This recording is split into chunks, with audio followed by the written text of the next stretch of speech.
الحمد لله نحمده ونستعينه ونستغفره ونؤمن به ونتوكل عليه ونعوذ بالله من شرور أنفسنا ومن سيئات أعمالنا من يهد الله فلا مضل له ومن يضلله فلا هادي له ونشهد أن لا إله إلا الله وحده لا شريك له ولا نظير له ولا معين له ولا مشيع له ولا مثال له ولا مثل له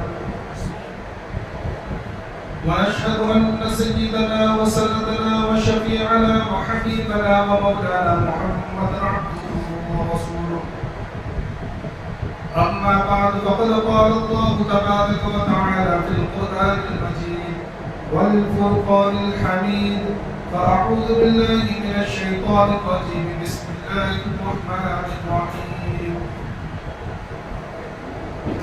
لقد رضي الله عن المؤمنين إذ يبايعونك تحت الشجرة فعلم ما في قلوبهم فأنزل السكينة عليهم وأثابهم فتحا قريبا ومغانم كثيرة يأخذونها وكان الله عزيزا حكيما صدق الله العظيم.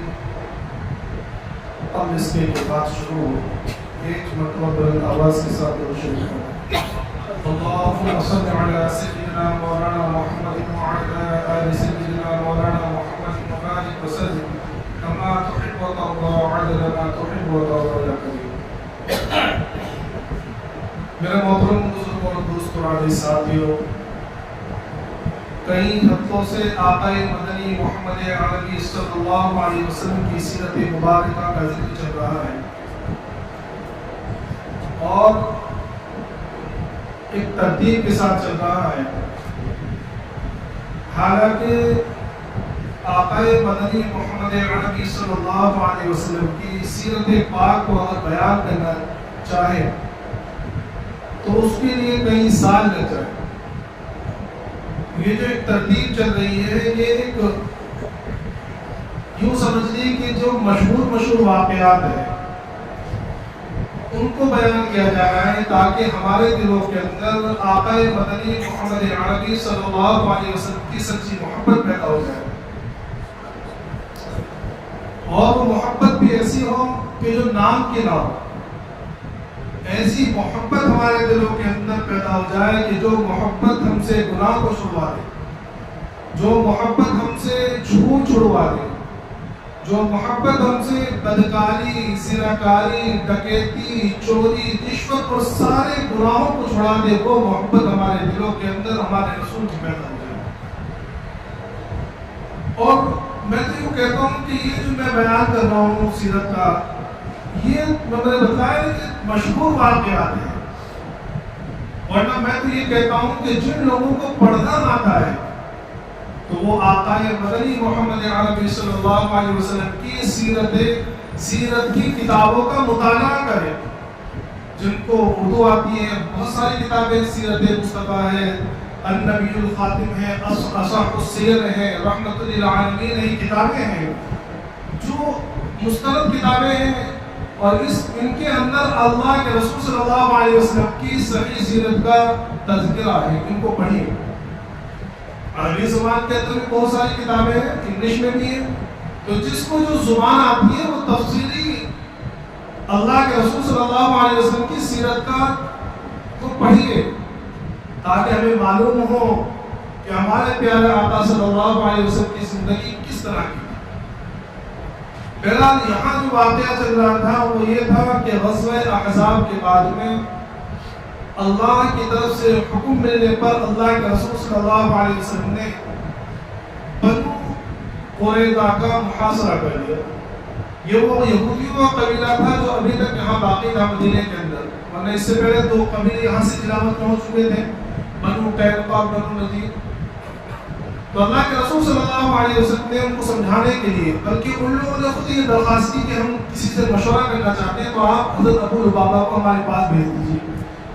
حضرت ابو لبابہ رضی اللہ عنہ کے تعلقات تھے بنو نذیر سے، بنو قریظہ سے.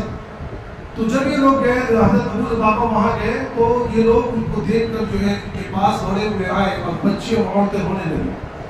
یہ دیکھ کر حضرت ابو لبابہ کے دل پر بھی دقت ستاری ہو گئی۔ ان لوگوں نے پوچھا کہ اگر ہم اپنے آپ کو سرنڈر کر دیں، اللہ کے رسول صلی اللہ علیہ وسلم کے سامنے صلح کر دیں تو ہمارے ساتھ کیا معاملہ ہوگا؟ تو حضرت ابو لبابہ رضی اللہ تعالیٰ نے زبان سے تو کچھ کہا نہیں، لیکن اشارے سے کس طرح کر دیا کہ ذبح کر دیا جاؤ گے۔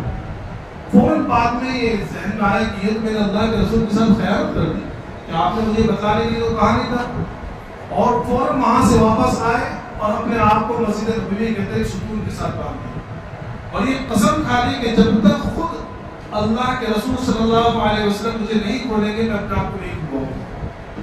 اللہ کے رسول صلی اللہ علیہ وسلم نے دیکھا کہ بہت دیر ہو گئی، دریافت پہ پتہ چلا کہ یہ معاملہ وہ پیش آیا، تو اللہ کے رسول صلی اللہ علیہ وسلم نے فرمایا کہ اگر وہ سیدھے میرے پاس آتے ہیں تو میں اللہ سے ان کی استغفار کروں، لیکن اب چونکہ انہوں نے اس طرح کر دی کہہ دیا تو ہم جب تک اللہ ان کی توبہ قبول نہ کر دے اور اللہ کی طرف سے ان کا حکم نازل نہ ہو جائے جب تک ان کو نہیں کھولیں۔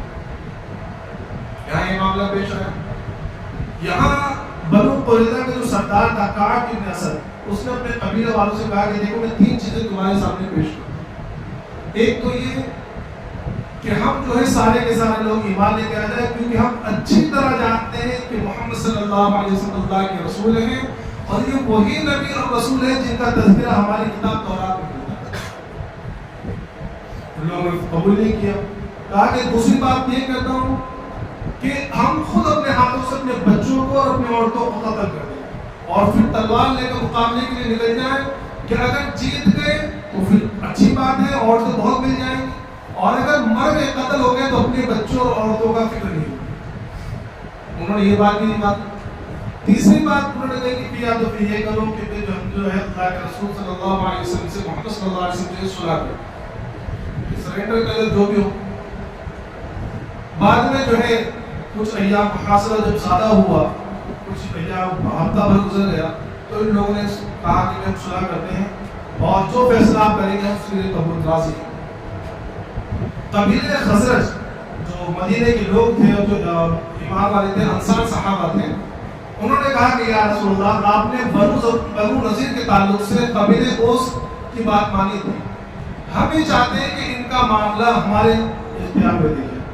تو اللہ کے رسول صلی اللہ علیہ وسلم فرمائے کہ کیا تم اس بات پر راضی ہو کہ ان لوگوں کا فیصلہ تمہاری درمیان کا شخص کرے؟ انہوں نے کہا کہ ٹھیک ہے تیار ہے۔ تو اللہ کے رسول صلی اللہ علیہ وسلم فرمایا کہ میں سعد بن معاذ کو فیصلہ مقرر کرتا ہوں کہ جو یہ فیصلہ کریں گے وہ قبول ہوگا۔ میں نے بتایا تھا کہ غزوہ احزاب کے دوران جو ہے ایک تیر لگاتا حضرت سعد بن معاذ اور وہ بڑا قائل سخن تھا، لیکن انہوں نے دعا کی تھی کہ اللہ اگر اس کے بعد یعنی غزوہ احزاب کے بعد جو ہے مکہ والوں سے آئندہ کی لڑائی باقی ہے تو تو مجھے زندہ رکھ، کیونکہ جس قوم نے تیرے نبی کو ستایا ہو اور تکالیف پہنچائی ہو ان سے لڑنا مجھے سب سے زیادہ پسندیدہ اور محبوب ہے، اور اگر کوئی لڑائی آئندہ قریش سے نہ ہو مکہ والوں سے نہ ہو تو مجھے اسی حالت میں بتا دے شہادت کی موت دے دینا۔ لیکن ساتھ میں یہ بھی کہا تھا کہ لیکن مجھے اس وقت تک موت نہ دینا جب تک کہ میں بنو قریظہ کو کی حالت نہ دیکھوں۔ چنانچہ آپ کو بلایا گیا، زخم لگا ہوا تھا، آپ آرام فرما رہے تھے مسجد نبوی میں، آپ کو بلایا گیا، آپ کو گدھے پہ سوار کر کے لایا گیا۔ جب آئے تو اللہ کے رسول صلی اللہ علیہ وسلم نے ان کے قبیلے والوں سے کہا کہ اپنے سردار کے استقبال کے لیے کھڑے ہو، ان کو نیچے اتارو۔ نیچے اتارا گیا اور بتلایا گیا کہ آپ کو فیصلہ بنایا گیا ہے اس معاملے میں۔ تو حضرت سعد بن معاذ رضی اللہ عنہ نے کہا کہ کیا میرا فیصلہ سب لوگ مانیں گے؟ کہا کہ ہاں سب مانیں گے۔ میرے قبیلے والے مانیں گے؟ کہا کہ ہاں مانیں گے۔ یہود مانیں گے؟ ہاں مانیں گے۔ تو آپ نے ادب کی وجہ سے اللہ کے رسول صلی اللہ علیہ وسلم کا جو خیمہ تھا ٹینٹ تھا وہاں چہرہ کیا اور کہا کہ یہ لوگ یہ والے بھی مانیں گے؟ تو اللہ کے رسول صلی اللہ علیہ وسلم نے کہا کہ ہاں میں بھی مانوں گا جو فیصلہ۔ تو حضرت سعد بن معاذ رضی اللہ عنہ نے کہا کہ میرا فیصلہ یہ ہے کہ بنو قریظہ کے سارے مردوں کو قتل کر دیا جائے اور عورتوں اور بچوں کو قیدی بنا لیا جائے۔ جب یہ فیصلہ کیا تو اللہ کے رسول صلی اللہ علیہ وسلم فرمایا کہ تم نے بالکل وہ فیصلہ کیا ہے جو آسمان پہ فیصلہ، اور حقیقتاً کوئی معمولی جرم نہیں تھا ان کا۔ یہ بدعہدی ایسے موقع پر ہوئی تھی کہ جب سامنے اتنا بڑا دشمن کہ 10,000 کا لشکر یہ کے سامنے کھڑا ہوا ہے، لڑائی کا ماحول ہے، ایسے ٹائم پر دھوکہ دینا معمولی چیز تھوڑی ہے۔ چنانچہ ان کے سارے مردوں کو قتل کر دیا گیا، تقریباً 600-700 لوگ تھے۔ عورتوں کو جو ہے قیدی بنا کر نجد کی طرف بھیج دیے گئے، ان کو بیچ کر جو ہے تلواریں وغیرہ خریدی گئی، اور ساتھ میں ہی اس قبیلے نے اللہ کے رسول پر حملہ کرنے کے لیے بہت سارے ہتھیار بھی رکھے ہوئے تھے، جو بعد میں قلعے کے اندر ملے، تقریباً 2000 تلواریں اور کئی ہزار نیزے اور دوسری چیزیں سام اسلحہ جو رکھا ہوا تھا۔ ان کا یہ فیصلہ ہو گیا۔ اس کے بعد میں یہ سن 5 ہجری اور 6 ہجری کا واقعہ ہے۔ اس درمیان میں اللہ کے رسول صلی اللہ علیہ وسلم کا ایک نکاح اور ہوا زینب بنت جحش رضی اللہ تعالی عنہا سے۔ انشاءاللہ ازواج مطہرات کی جو تفصیل ہے وہ بعد میں بیان کروں گا۔ سن 6 ہجری کا واقعہ ہے، جب 6 ہجری اسی طرح یہ اب تو جو ہے چونکہ مکہ والوں میں اس بات پہ لڑائی ہوئی نہیں، چھوٹے چھوٹے سریے بھیجے گئے، چھوٹے چھوٹے جھڑپیں ہوئی ہیں، یہ سال جو ہے ذرا اطمینان سے گزرا۔ سن 6 ہجری کے آخر کے اندر یعنی تقریباً ذی قاعدہ کے موقع پر یا شوال کے آخر میں اللہ کے رسول صلی اللہ علیہ وسلم نے خواب دیکھا۔ خواب یہ دیکھا کہ اللہ کے رسول صلی اللہ علیہ وسلم احرام باندھے ہوئے ہیں اور اپنے صحابہ کرام کے ساتھ میں بیت اللہ کے اندر داخل ہو رہے ہیں، حرم شریف میں۔ صحابہ کرام نے اپنے بال کٹوائے، کسی نے بال منڈوائے، یہ خواب اللہ کے رسول صلی اللہ علیہ وسلم نے دیکھا۔ دوسرے دن آپ نے اس کا تذکرہ کیا تو صحابہ کرام خوشی سے اچھل پڑے، کیونکہ وہ جانتے تھے کہ اللہ کے نبی کا خواب جو ہے وہ سچا ہوتا ہے، برحق ہوتا ہے۔ تو ان لوگوں کو یہ لگا کہ بس اس بار جو ہے میں مکہ میں جانے کے اور بیت اللہ میں جانے کا موقع ملنے والا ہے، تب خوش ہو گئے، کیونکہ 6 سال بیت اللہ سے جدا ہوئے ہو چکے تھے۔ جس حرم میں کئی انبیاء کرام کی، کئی اولیاء کرام کی، کئی ابدالوں کی دعائیں قیامت تک پہنچتی رہے گی، اللہ کا گھر ہے، تو صحابہ کرام بڑے خوش ہوئے۔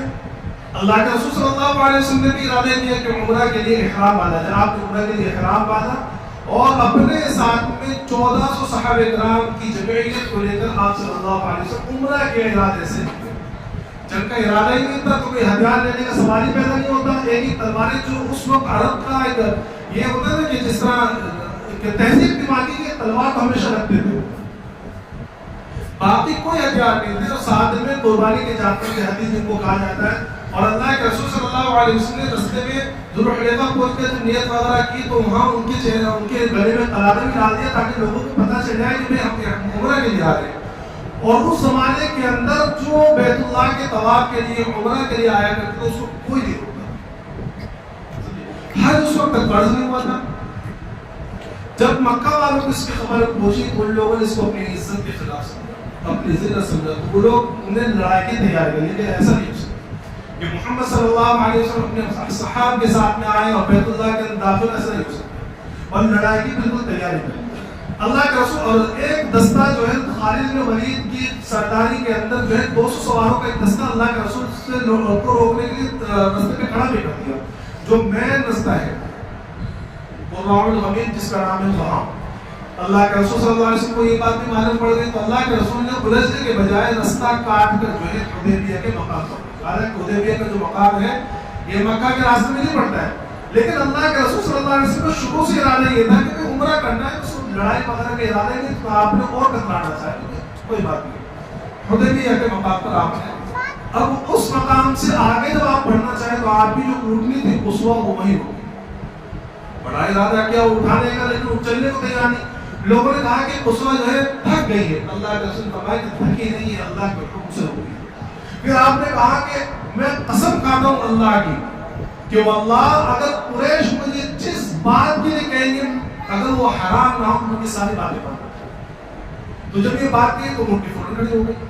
اللہ کے رسول صلی اللہ علیہ وسلم نے حدیبیہ میں قیام کیا، وہاں سے کچھ سفیر آئے کہ کس لیے آئے ہیں سمجھے، تو جب ایک مرتبہ ایک سفیر آیا اس نے دیکھا کہ ہاں یہ تو بالکل عمرہ کے لیے آ رہے ہیں، تو اس نے جا کہا کہ محمد صلی اللہ علیہ وسلم عمرہ کے لیے آئے، اور میری رائے یہ ہے کہ جب عمرہ کے لیے آئے تو عمرہ سے روکنا مناسب نہیں ہے، لیکن جو سردار تھے نا، جو نوجوان تھے اور جو بالکل دلوں کے اندر پوسٹ لگائے بیٹھے، تو انہوں نے کہا کہ ایسا نہیں ہو سکتا۔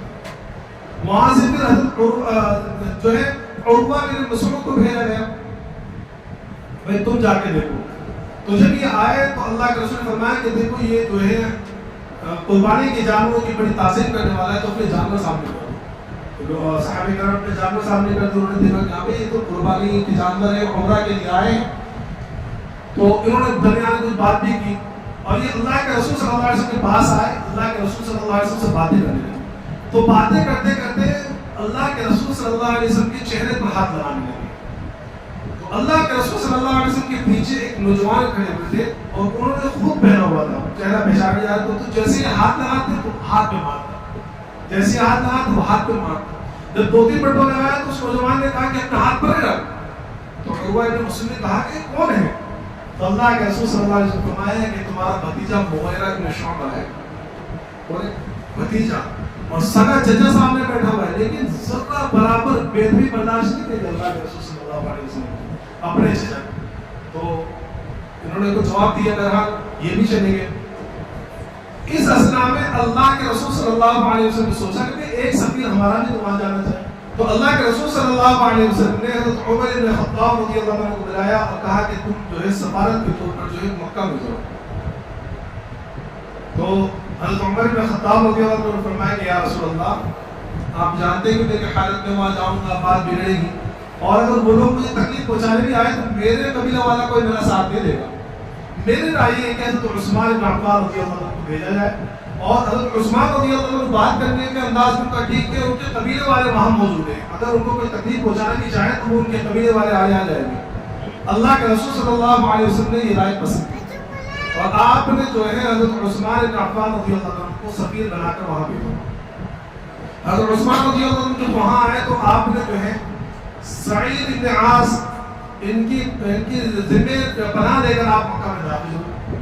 جب آپ مکہ میں آئے تو وہاں صحابہ کرام میں سے بعض لوگوں نے کہا کہ آئے ہے کیا عثمان کی قسمت ہے کہ سب سے پہلے جو ہے طواف کرنے کا موقع ملا۔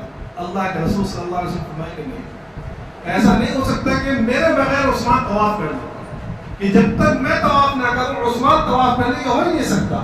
اور وہاں جب پہنچے تو مکہ کے سرداروں نے کہا کہ عثمان بات تو ہوتی رہے گی، بات کرنے سے پہلے چلو بیت اللہ کے سامنے ہو، بیت اللہ کا طواف کر لو، تم اسی کے لیے تو آئے ہو۔ تو حضرت عثمان بن عفان رضی اللہ عنہ نے جواب دیا کہ واللہ جب تک میرا نبی، جب تک رسول اللہ صلی اللہ علیہ وسلم طواف نہ کریں میں طواف نہیں کروں۔ بات چیت شروع ہوئی، بات تاریخ کی کتابوں میں ملتا ہے کہ جب بات چیت کے لیے چلنے لگے تو جس کی پناہ میں آپ آئے تھے وہ کہنے لگے، رشتات یہاں پہ کہ عثمان تمہارا پجامہ جو ہے ذرا ٹخنوں کے اوپر ہے، تمہارا پجامہ کیا ہے؟ ٹخنوں کے اوپر ہے، اپنا پجامہ نیچے کر لو، کیونکہ اس زمانے کے اندر عرب میں ٹخنوں سے اوپر پجامہ رکھنا یا جبہ پہننا یہ آر سمجھا جاتا تھا، غربت اور ذلت سمجھ جاتا تھا۔ وہ لوگ تکبر کے طور پر ٹخنے سے نیچے پجامہ رکھتے تھے۔ حضرت عثمان رضی اللہ عنہ نے کہا کہ نہیں، میں ان بیوقوف اور ان لوگوں کی وجہ سے اپنے نبی صلی اللہ علیہ وسلم کی سنت کو نہیں چھوڑ سکتا، میں اسی حالت میں ہوں، اگر یہ بات کرنا چاہیں تو بات کروں گا، ورنہ لوٹ جاؤں گا واپس۔ بہرحال جب یہ بات ہوئی اور اس طرح کی بات ہوئی تو انہوں نے حضرت عثمان رضی اللہ عنہ کو وہیں روک دیا، اور یہاں خبر یہ پھیل گئی کہ مکہ والوں نے حضرت عثمان کو شہید کر دیا۔ اب صحابہ کرام کو بڑا غصہ، بڑا افسوس ہوا۔ اللہ کے رسول صلی اللہ علیہ وسلم نے ایک کیکر کے ببول کے درخت کے نیچے جو ہے صحابہ کرام سے قصاص عثمان یعنی عثمان رضی اللہ عنہ کے بدلہ لینے کے اوپر بیعت کی صحابہ کرام سے، اور اپنا ہاتھ پھیلایا اور تمام صحابہ کرام سے اس بات پر بیعت لی کہ یا تو مر جائیں گے، قتل ہو جائیں گے، سارے لوگ شہید ہو جائیں گے جب تک کہ حضرت عثمان کا بدلہ نہ لیا جائے۔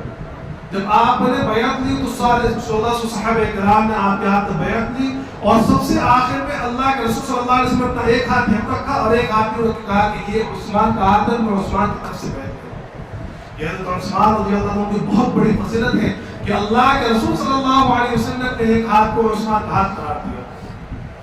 بہرحال جب یہ بات مکہ پہنچے میں 1400 صحابہ کرام نے موت کے اوپر بیعت لی ہے تو وہ لوگ گھبرا گئے، فوراً عثمان کو چھوڑ دیا۔ تو عثمان رضی اللہ عنہ جب واپس آئے تو سارے صحابہ کرام کو بڑی خوشی ہوئی کہ عثمان لوٹ آئے۔ اب وہاں سے مکہ والوں نے سہیل ابن عمرو کو بھیجا کہ جاؤ اب تم جا کے اس بات چیت کرو۔ وہ لوگ بھی گھبرا گئے، ان لوگوں نے صلح کے لیے بھیجا کہ جاؤ وہاں، تو کیونکہ اللہ کے رسول اور صحابہ کرام نے قسم کھا لی تھی کہ اب تو لڑنا ہے، تو یہ لوگ گھبرا گئے کیونکہ یہ خود بھی لڑنا نہیں چاہتے اصل میں۔ تو جب سہیل بن عمرو کو آتا ہوا اللہ کے رسول صلی اللہ علیہ وسلم نے دیکھا تو نیک بات دی کہ سہیل کے معنی آسانی کے ہوتے ہیں، تو اللہ کے رسول صلی اللہ علیہ وسلم فرمائے کہ اب اللہ نے تمہارے لیے کچھ آسانی کر دی. جب ہی آئے اور بات چیت ہوئی، سنے کے بعد تعلق سے بات ہوئی کہ بھائی صلح کرنی ہے، اور کیا ہے معاہدہ ہونے لگا. اب جو ہے معاہدہ ہوا ہے یہاں. تو جب اس سے پہلے عروہ بن مسعود یہاں آئے تھے، تو عروہ بن مسعود نے وہاں جا کر جو نقشہ کھینچا ہے صحابہ کرام کا، تاریخ میں وہ نقشہ بڑا بہترین اور پیارے انداز سے انہوں نے جا کے کہا عروہ بن مسعود نے کہ میں پوری دنیا گھما ہوں اور میرے قیصر و کسریٰ کے دربار دیکھے ہیں اور میں روم اور ایران کے بادشاہ کے سامنے گیا ہوں، لیکن جیسی محبت اصحاب محمد سے کرتے میں نے پوری دنیا میں کہیں نہیں. میں نے دیکھا کہ اگر محمد صلی اللہ علیہ وسلم اپنا لعاب، اپنا تھوک زمین پر پھینکتے تو تھوک کبھی زمین پر نہیں گرتا، صحابہ اپنے ہاتھ میں لے لیتے اس کو اپنے چہرے پر لے لیتے. جب محمد صلی اللہ علیہ وسلم وضو کرتے تو وضو کا پانی زمین پر نہیں گرتا، محمد کے اصحاب اس پانی کو درمیان ہی سمجھ لیتے، اس کو اپنے بدن پر ملنا اور اس کو اپنے بدن پر ملتے. اور جب محمد صلی اللہ علیہ وسلم کوئی بات کرتے ہیں تو ایسے بیٹھتے ہیں صحابہ کہ اگر ان کے سر کے اوپر آ کر پرندے بیٹھ جائیں تو وہ پرندے نہ ہوئے، اتنی خاموشی کے ساتھ اور بدن حرکت کیے ہوئے. اور جب کوئی حکم دیتے ہیں تو ایک ایک صحابی یہ سمجھتا ہے کہ میں کس طرح اس حکم کو پہلے پورا کروں، کہ ایسے جانسات، ایسے محبت کرنے والے اصحاب میری پوری دنیا کے اندر. بہرحال سہیل بن عمرو آئے، معاہدے کی شرط اور شرائط لے کے جانے لگی. یہ جو معاہدہ ہوا ہے صلح حدیبیہ کا، اس معاہدے کے اندر جو شرائط تھی وہ شرائط بظاہر ایسی تھی کہ مسلمان دب کر کر رہے ہیں، یہ صلح جو ہے دب کر رہے ہیں. جب لکھنے کا موقع آیا تو یہاں سے حضرت علی رضی اللہ عنہ لکھنے والے تھے، آپ کو بلایا گیا. اب سب سے پہلے اللہ کے رسول صلی اللہ علیہ وسلم معاہدہ لکھوایا کہ بھائی لکھو کہ بسم اللہ الرحمن الرحیم. حضرت جب لکھنے لگے تو فوراً سہیل بن عمرو نے ٹوک دیا کہ بھئی یہ رحمان کون ہوتا ہے، ہمیں نہیں معلوم کہ رحمان کون ہے، کہ زمانے جاہلی تیرا لکھو بسم اللہم. تو اللہ کے رسول صلی اللہ علیہ وسلم علی سے کہا کہ بھئی مٹاؤ، لکھو بسم اللہم. رضی اللہ عنہ لکھا. پھر آگے اللہ کے رسول صلی اللہ علیہ وسلم فرمایا کہ لکھو هذا ما قضى محمد رسول اللہ، کہ یہ وہ دستاویز ہے اور یہ وہ فیصلہ ہے جو محمد رسول اللہ صلی اللہ علیہ وسلم کی طرف سے ہے. فوراً سہیل نے پھر روک دیا کہ بھائی سارا مسئلہ تو یہی ہے، اگر ہم آپ کو رسول مانتے تو ہم آپ کو بیت اللہ میں داخل ہونے سے کیوں روکتے، کہ اس طرح مت لکھو، لکھو محمد بن عبداللہ. اللہ کے رسول صلی اللہ علیہ وسلم نے فرمایا کہ بھائی لکھو. حضرت علی رضی اللہ عنہ کے کہا کہ یا رسول اللہ مجھ سے یہ نہیں ہو سکتا کہ میں آپ کے نام کے آگے سے رسول اللہ کروں. تو اللہ کے رسول صلی اللہ علیہ وسلم فرمایا کہ اچھا مجھے بتاؤ کہاں لکھا ہوا ہے. تو حضرت علی نے بتایا کہ یہاں لکھا ہوا. تو اللہ کے رسول صلی اللہ علیہ وسلم کو مٹایا اور محمد بن عبداللہ کر کے وہ شرائط کو لکھ دیا. یہاں ایک بات ہم کو ایک نقطہ ہی لکھا ہے مورخین نے اور علماء نے نقطہ ہی بیان کیا ہے کہ دیکھو اللہ کے رسول صلی اللہ علیہ وسلم کی اس برتاؤ سے ایک چیز یہ پتہ چلتی ہے کہ انسان کی زندگی میں جو حالات آتے ہیں یا جو آپسی تعلقات ہوتے ہیں یا آپس میں جو معاملات ہوتے ہیں وہاں ذرا ذرا سی باتوں پر اڑنا نہیں چاہیے. آج جو مسلمانوں میں، میاں بیوی میں، بھائی بھائیوں میں اور جو رشتہ داروں کے اندر جو تعلقات بگڑے ہوئے ہیں وہ یہی چیز ہے کہ ذرا ذرا سی بات پر اڑے ہوئے ہیں، ذرا سی بات کے اوپر. حالانکہ اللہ کے رسول صلی اللہ علیہ وسلم چاہتے تو وہ اڑ سکتے تھے کہ بھائی کیا میں رسول، اور حقیقت بھی ہے کہ بھئی اللہ کے رسول تو تھے، یہ تو کافر نہیں مانتے تھے نا. تو اگر اللہ کے رسول اپنے چاہتے تو اڑ سکتے تھے، لیکن اللہ کے رسول صلی اللہ علیہ وسلم نے چونکہ اس میں کوئی زیادہ کوئی مسئلہ تو تھا نہیں تو اللہ کے رسول نے درگزر فرمایا. تو یہاں یہ پیغام ملا کہ زندگی کے مراحل کے اندر اگر حالات تھوڑے سے بدلے اور آپسی تعلقات کے اندر ذرا دب کر یا کچھ ایسی چیز ہو کہ اس کو نظر انداز کر کے آگے گزرا جا سکتا ہو تو گزر جانا چاہیے. ذرا سی بات کے اوپر مارک پیٹی، لڑائی جھگڑا، ایسی باتوں پر لڑائی جھگڑا ہوتا ہے نا کہ افسوس سا ہوتا ہے. ابھی 2-3 دن پہلے میں جا رہا تھا اس بلڈنگ کے اندر ایک بائک کی پارکنگ کے اوپر جھگڑا ہوا ہے. بائک یہاں نہیں کھڑا کرنا، کیوں کھڑے کرنے، کیوں کھڑا کرنے، آپس میں گالی گلوچ تک بات چلی گئی، بات چیت ہو گئی، پولیس تک آ گئی گاڑی کی پارکنگ پہ اوپر. مطلب یہ مسلمانوں کے حالات ہیں، اور وہاں اتنی بڑی چیزیں ہو رہی ہیں، اللہ کے رسول تو پھر اس کے بعد شرائط نہیں کی۔ سب سے پہلی چیز تو یہ مکہ والوں نے کہہ کر بھیجا تھا سہیل بن عمرو کو کہ دیکھو کچھ بھی ہو جائے اس سال عمرہ نہیں کرنا ہے، اس بات کے اوپر تم راضی ہی نہیں ہوگا۔ تو سب سے پہلی چیز تو یہ لکھی گئی کہ پہلی چیز یہ ہے کہ مسلمان اس سال لوٹ جائیں گے بغیر عمرہ کے، اگلے سال آئیں گے بغیر ہتھیار کے آئیں گے، صرف ایک تلوار لے کر آئیں گے، 3 دن سے قیام کریں گے مکہ کے، اور اس سال عمرہ نہیں کرنا۔ اللہ کے رسول صلی اللہ علیہ وسلم نے دوسری شرط یہ رکھی گئی کہ، اور یہ بڑی خطرناک شرط تھی، وہ یہ کہ اگر کوئی مکہ کے اندر اگر کوئی شخص اسلام قبول کر دے اور اسلام قبول کر کر وہ مدینہ چلا جائے تو مدینہ والے اس کو واپس کر دیں، کہ مکہ کے اندر کا اگر کوئی شخص مسلمان ہو جائے اور وہ مسلمان ہو کر مدینہ چلا جائے تو مدینہ والے اس کو واپس کر دیں گے، اور اگر مدینہ کے اندر کوئی مسلمان مرتد ہو کر نعوذ باللہ یہاں آ جائے مکہ تو مکہ والے واپس نہیں کریں گے۔ اب سوچو کتنی دبی ہوئی شرط ہے۔ تو اللہ کے رسول صلی اللہ علیہ وسلم نے کوئی بات نہیں، ٹھیک ہے۔ اس کے بعد یہ شرط لگائی گئی کہ اب یہ ہے کہ 10 سال تک ہمارے آپس 10 سال کے لیے معاہدہ کیا جا رہا ہے، 10 سال تک آپس کے اندر کوئی لڑائی جھگڑا نہیں ہوگی، کوئی جنگ نہیں ہوگی۔ اللہ کے رسول صلی اللہ علیہ وسلم فوراً تیار ہو گئے۔ اور پانچویں شرط اور ایک شرط یہ تھی کہ اس درمیان میں جو قبیلہ جس کے ساتھ جس جماعت کے ساتھ شریک ہونا چاہے اس کے ساتھ شریک ہو سکتا ہے۔ جو ہے تو بنو خزاعہ جو ہے یہ زمانے جاہلیت کے ساتھ ہی ساتھ سے ہی بنو ہاشم کے ساتھ میں تھے، تو یہ اللہ کے رسول صلی اللہ علیہ وسلم کے ساتھ میں ہوں گے، اور بنو بکر جو ہے وہ مکہ والوں کے ساتھ میں ہوں گے۔ اب اس کے اوپر دستخط ہونے باقی تھے۔ دستخط ہونے سے پہلے یہ جو سہیل بن عمرو مکہ والوں کی طرف سے آیا تھا، اس کا سگا ان کے سگے بیٹے حضرت ابو جندل رضی اللہ تعالیٰ بڑی قسم پرسی کی حالت میں آئے، زخموں سے چھو رہے اور ہاتھ اور پیروں میں بیڑیاں پڑی ہوئی، بڑی مشکل سے بھاگ کر آئے اور یہاں ملک آئے، اور مسلمانوں کو دعائیں دیتے ہوئے اور اللہ کے رسول سے فریاد کرتے ہوئے اندر داخل ہوئے۔ سہیل بن عمرو نے جب دیکھا کہا کہ دیکھو یہ پہلا شخص ہے، اس کو واپس کرنا پڑے گا۔ اللہ کے رسول صلی اللہ علیہ وسلم نے فرمایا کہ بھائی ابھی تو معاہدہ ہوا بھی نہیں ہے، شرائطیں لکھی گئی ہے، دستخط نہیں ہوئے ہیں، معاہدہ پورا نہیں ہوا، تم اس کو ایک کو مجھے واپس دے دو۔ کہا کہ نہیں، اگر یہ واپس لے گئے تو معاہدہ بھی نہیں ہوگا۔ اللہ کے رسول صلی اللہ علیہ وسلم فرمایا کہ میں مانگا ہی دے دو۔ مہمان جانتے تو کبھی کبھی کوئی چیز مانگتے تو دے دیتے کہ میں مجھے مانگا دے دو۔ کہا کہ نہیں، اگر یہ واپس نہیں گیا تو معاہدہ ہوگا ہی۔ اللہ کے رسول صلی اللہ علیہ وسلم نے یہ بات بھی مانی۔ حضرت ابو جندل رضی اللہ عنہ بڑے ہوتے ہوئے مسلمانوں سے فریاد کرتے ہوئے کہ تم لوگ مجھے مکہ واپس کر دو، تمہیں نہیں معلوم کہ میں کس طرح آیا ہوں، میں مکہ میں جاؤں گا، مجھے یہ لوگ مجھے میرے ایمان کے تعلق سے فتنے میں ڈال دیں گے۔ اللہ کے رسول نے فرمایا کہ صبر کرو، اللہ تمہارے لیے کچھ نہ کچھ آسانی کا راستہ نکالے گا۔ جب یہ واپس جا رہے تو صحابہ کرام کی آنکھوں میں آنسو اور یہ خود روتے ہوئے واپس جا رہے ہیں، لیکن اللہ کے رسول نے فرمایا کہ صبر کرو، اللہ فیصلہ کرے گا۔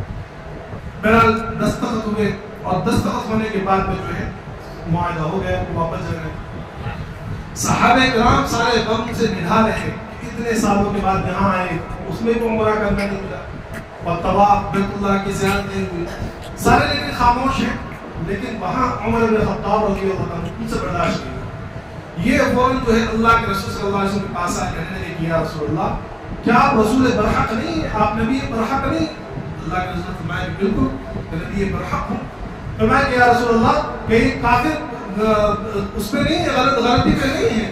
کہا بالکل غلطی پہ ہے۔ فرمایا کہ یا رسول اللہ کہ ہمارے مقتولین جنت میں اور کافر کے مقتولین جہنم میں نہیں ہے؟ کہا کہ بالکل صحیح بات ہے، ہمارے مقتولین شہید جنت میں اور ان کے مقتولین جہنم میں۔ تو فرمایا کہ پھر کیا بات ہے کہ ہم اس طرح تب کو سنا کریں؟ اللہ کے رسول صلی اللہ علیہ وسلم فرمایا کہ عمر صبر کرو، اللہ اسے بہترین فتح میں نصیب فرمائے گا۔ وہاں سے اللہ حضرت عمر اٹھے، پھر غصہ کم نہیں ہوا، غم کم نہیں ہوا، تو فوراً ابو بکر کے پاس پہنچے۔ ابو بکر ساری وہی باتیں کہی اور ابو بکر رضی اللہ عنہ بالکل وہی جواب دیا جو اللہ کے رسول نے جواب دیا۔ بہرحال وہاں سے اٹھے، لیکن غم غصہ سارے صحابہ کرام میں بڑا تھا، بڑے نڈھال تھے۔ اللہ کے رسول صلی اللہ علیہ وسلم نے باہر نکل کے 3 مرتبہ آواز دی کہ میں اپنے جانوروں کو قربان کر دو، اپنے جانوروں کو قربان کر دو اور سر کے بال کو جو منڈوا لو۔ لیکن صحابہ کرام اتنے غمزدہ تھے کہ ان کے اوپر کوئی اثر ہی نہیں ہوا. اللہ کے رسول کو بڑا افسوس ہوا. حالانکہ صحابہ کرام یسری کی نافرمانی کر رہے تھے, آپ کے حکم کو نہیں مان رہے تھے, لیکن وہ غم کی وہ کیفیت تھی کہ کچھ سمجھ میں نہیں آتا کرنا کیا ہے. اللہ کے رسول جو ہے اپنے حجرے میں آئے, اپنے خیمے کے اندر, تو آپ کے ساتھ میں اس وقت ام المؤمنین حضرت ام سلمہ رضی اللہ تعالی عنہا. تو آپ نے بڑا پیارا مشورہ دیا اور آپ نے وہ بات کہی کہ اللہ کے رسول کو تکلیف نہ ہو, بلکہ آپ کی تکلیف, آپ کی افسردگی اور آپ کا غم کم ہو جائے. کہا کہ یا رسول اللہ, یہ جو لوگ ہیں یہ غم سے نال ہیں, یہ اپنے وطن میں اتنے دنوں کے بعد آئے ہیں, بیت اللہ کی نیت سے آئے تھے, عمرے کی نیت سے آئے تھے, عمرہ کرنے کے لیے غم سے نال ہیں. آپ ان کو کچھ مت کیجیے, آپ بس ایک کام کر لیجیے کہ آپ اپنے جانوروں کو قربان کر دیجیے اور اپنا جو ہے بالوں کو منڈوا دیجیے. آپ یہ کام کر لیجیے. آپ کو یہ رائے بڑی پسند آئی, مشورہ بڑا پسند آیا.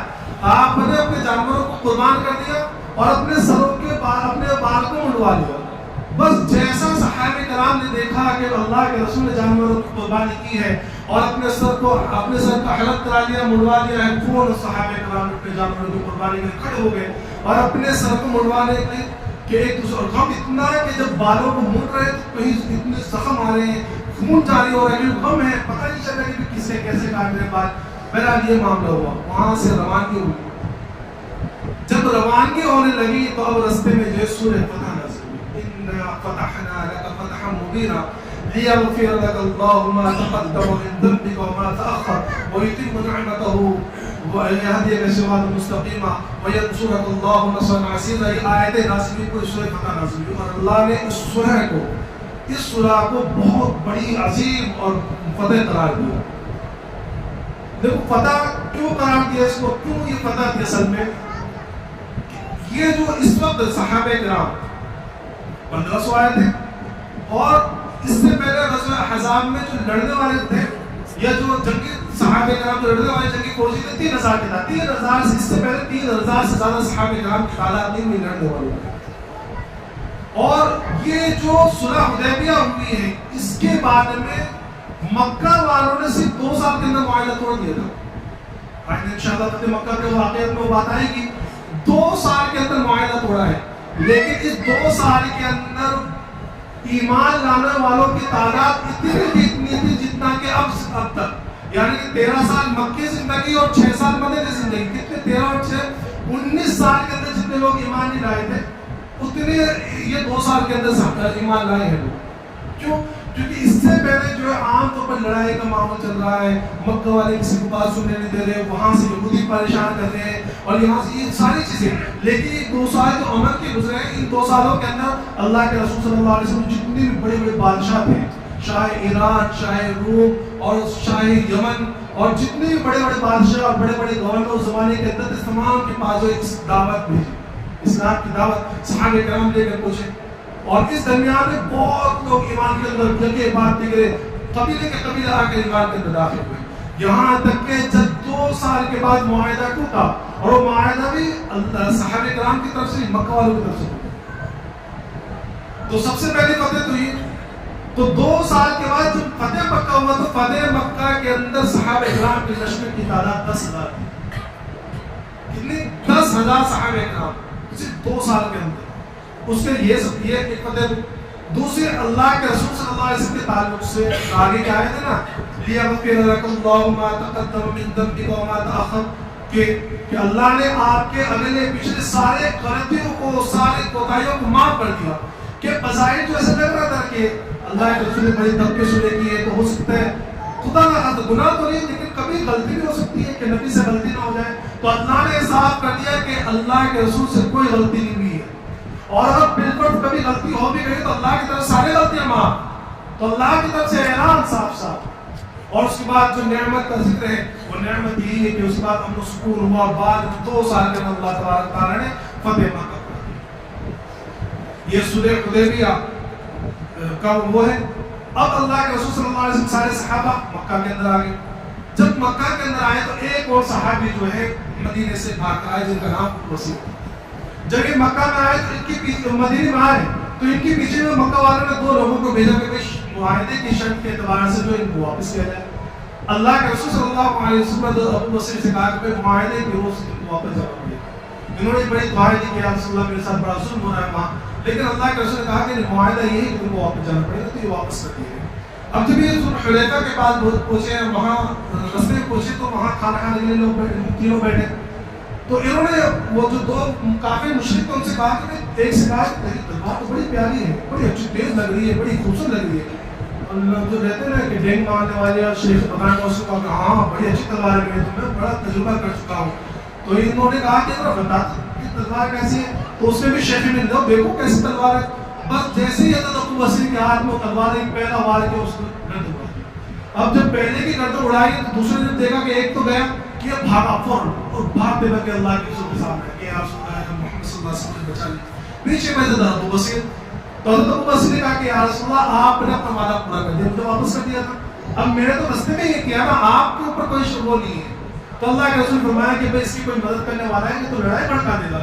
تو جب یہ بات کی تو حضرت ابو بصیر نے سوچا کہ میرے ابھی بھی مجھے اللہ کے رسول رکھیں گے نہیں, اور وہاں سے واپس آئے اور مکہ جانے کے بجائے جو ہے ساحل سمندر پر آئے. اب وہاں آنے کے بعد آپ نے یہ اعلان کرا دیا کہ جو بھی ہے اس طرح کا میرے پاس آ جاؤ. تو چپکے مکہ والے جو بھی مسلمان تھے, حضرت ابو جندل بھی آ گئے, جو بھی ستائے جاتے تھے وہ سارے مل کر جو ہے یہاں آ گئے. اب یہاں 40-50 لوگوں کا ایک گروپ ہے. اب انہوں نے کیا کیا, وہ رستہ جو مکہ سے شام جاتا تھا اس میں جو مکہ کا ہو جاتا تھا قافلہ تجارت کے لیے, اس کو لوٹنا شروع کر دیا, اس کو پریشان کرنا شروع کر دیا. تو جب یہ معاملہ آیا تو مکہ والے پریشان ہو گئے, ان کی کوئی تجارت شام سے. اب مکہ والوں نے یہ شرط ختم کرنے کے لیے بھیجا کہ بھائی اللہ کے واسطے ہم تمہیں اپنی قرابت کا واسطہ دیتے ہیں, ہم اپنے بچوں کا واسطہ دیتے ہیں. اللہ کے رسول سے کہا کہ تم چند یہ جو سب پہ لوگ واپس مدینہ بلا رہا ہوں, یہ شرط ختم کر دی. تو یہ شرط ختم کر دی. روایتوں کے اندر لکھا ہے کہ جب اللہ کے رسول صلی اللہ علیہ وسلم کا وعدہ نامہ اور آپ کا خط جو ہے واپس مدینہ آنے کے لیے پہنچا, تو حضرت ابو بصیر رضی اللہ عنہ کو اپنے آخری سانسیں لے لی, اور وہ عہد وعدہ نامہ پڑھتے پڑھتے وہ ہاتھ میں ادھر آپ کے جو ہے روح نکل گئی, اور آپ جو ہے اللہ کے پاس پہنچ گئے اور آپ کا انتقال ہو گیا. اتنی قربانیوں, جو قربانیوں کے بعد آسانی کا معاملہ ہے تو اللہ نے اپنے پاس بلا لیا.